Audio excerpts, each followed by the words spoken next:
நேரம் இப்போது 12 மணி 10 நிமிடம். ஆல் இண்டியா ரேடியோ சென்னை வானொலி நிலையம்.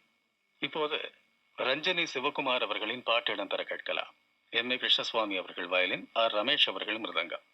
தொடக்கமாக சொகசு ஜூட தரமா, தியாகராஜர் கீர்த்தனை, கன்னடகவுள ராகம், ரூபக தாளம்.